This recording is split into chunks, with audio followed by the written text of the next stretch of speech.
Welcome to the Wrestling Fan, the Wrestling Show, ye big bunch of Brutus the Barber Beefcake.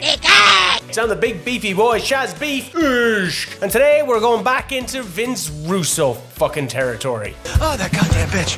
Oh, that goddamn bitch. There's wrestlers who struggle in WCW because the company didn't know what to do with them.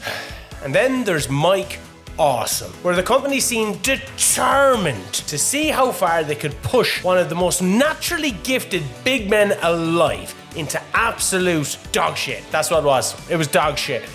It's so bad! His WCW run was just a missed opportunity. It was a catalogue of bad decisions, bizarre gimmicks, and moments so strange, you almost wonder if the writers were daring each other to come up with the most career-destroying pitch possible. This is Mike Awesome in WCW. Now, Mike Awesome's story in WCW isn't just one of those wrestling footnotes people bring up when they talk about bad gimmicks like Isaac Yankem and fake Diesel. That's gotta be canned! It's a case study in how a company can take a once-in-a-generation talent and burn through every single ounce of momentum he had the minute he walked through the door. Yeah, it's miserable. Because before WCW got their fucking hands on him, Mike Awesome was exactly what his name said he was. Awesome. A 6'6"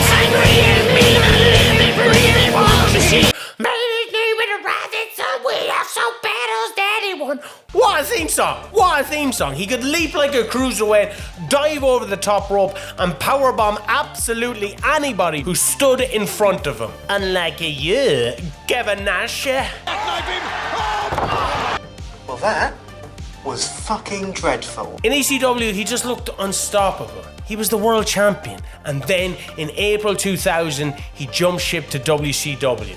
In what should have been a major moment. He showed up on Nitro completely unannounced. He was the ECW World Heavyweight Champion. At least give it a chance. I mean, come on.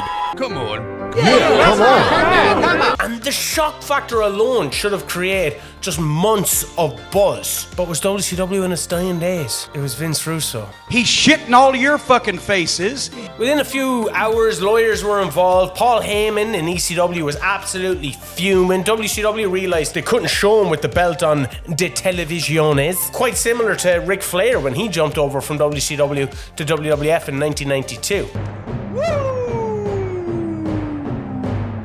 So instead of capitalising on a genuine industry shake and jump, they had to tiptoe around the whole thing. And it got even weirder. Mike Awesome, a WCW employee, walked into an ECW building to drop the ECW belt to Taz, who was currently a WWF wrestler. 3 companies, 1 title, 1 match. Like, that's mind-blowing.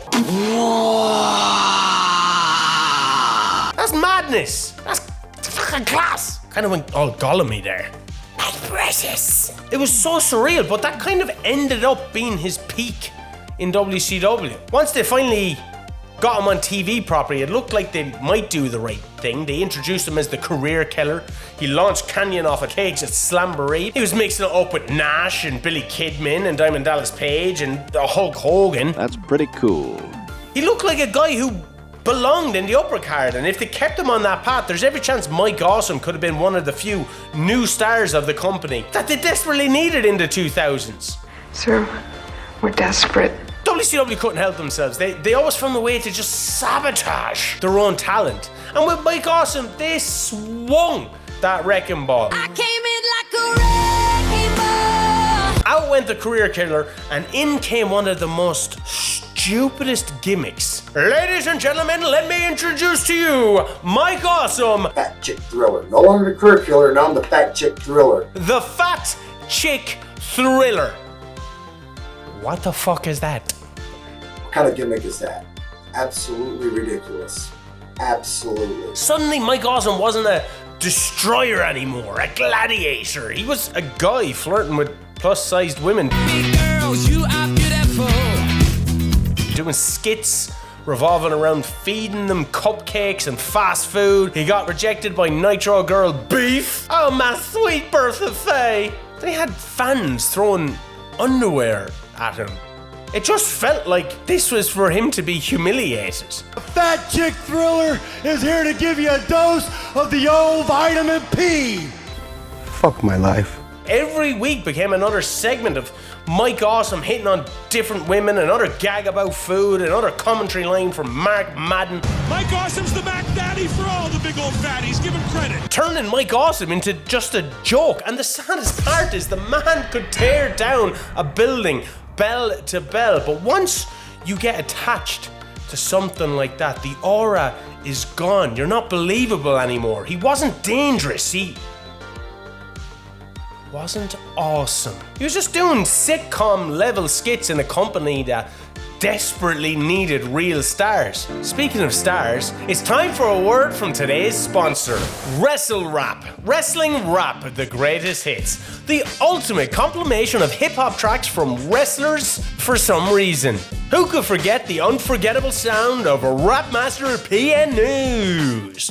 The former Cannonball Grizzly, who rhymed words in the way that some people assemble IKEA furniture, with confusion and sweat. Relive the glory of men on a mission. It's rap, but purple. Hulk Hogan's Rap for Kids, where he lies constantly, probably. Or truth, because he can actually rap. And don't forget Slim J. And John Cena freestyling like it's 2003. Other artists such as PG-13, ICP, and even Macho Man Randy Savage with Be a Man. Be a man, Hogan. Only use a chump. Cause all Hogan is a real big pump. I can't believe that's a thing. Order in the next 10 minutes and we'll throw in the Wrestle Rap bonus disc, featuring the Killer Bees. And that's killer with an A. Jeff Jarrett, and he's spelling things out. A guy from WCW's Slam Jam album rapping about Ron Simmons. And just Shawn Michaels and Marty Jannetty's part on AWA's Wrestle Rock Rumble. The Midnight Rockers, Sean and Marty. We love to wrestle and we love to party. Dial the WCW hotline to be able to pick up Wrestling Rap, the greatest hits, the definitive collection, version 4. Anyway, back to the video. You would think WCW would have some common sense, and they kind of did. They realized that the Fat Chick Thriller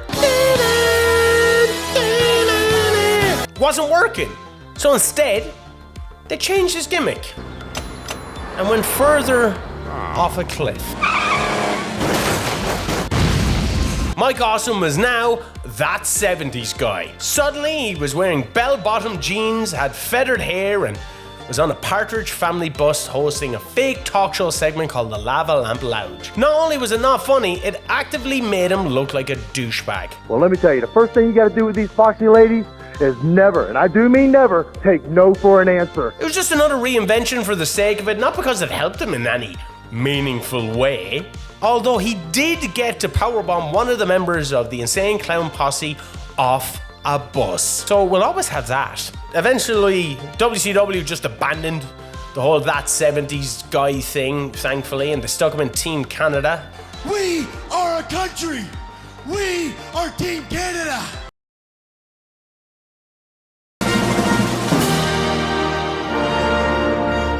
He lost a hair versus hair match against Conan, a bald man. You can actually pinpoint the second when his heart rips in half. And now.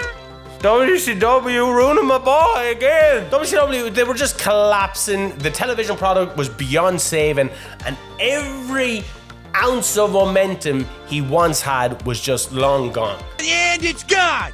On the final Nitro, he and Storm, they lost a tag team match, and that was the end of his WCW chapter. A chapter that started with genuine excitement until Vince Russo ruined it all. Well, you stupid fuck! He went to the WWF during the invasion, attacking Rhino, walking out as hardcore champion on night one.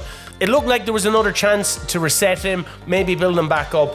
But no! For long, he was stuck on Velocity, eventually released. And that's it for Mike Awesome. But the tragedy of this whole thing is, when Mike Awesome got the chance to be just himself, he proved how good he really was. ECW One Night Stand in 2005. I could not believe my eyes. See, I only seen Mike Awesome in WCW beforehand. I didn't have access to ECW. So when he came out with One Night Stand and the crowd booing him, but by the end of it we're giving him a standing ovation. It's so beautiful. And that night, he showed the world the version of Mike Awesome WCW should have pushed from the beginning. Unfortunately, in 2007, Mike Awesome passed away. But when you look back at his run, and especially in WCW, you're left with one of the biggest what-ifs in wrestling. Because the truth is simple. Mike Awesome should have been remembered as one of the most dynamic big men the industry ever produced. Instead, he's remembered by a lot for a pair of gimmicks that should have never existed in a company that was too broken to use him properly. And that isn't awesome. Anyway, this has been another tale of the bizarre from the big beefy boy, Shaz Beef. And remember, it's all fun and games until someone gets hit in the head with a steel chair. Stay safe, stay sane. Fucking Vince Russo on WCW, piece of shit.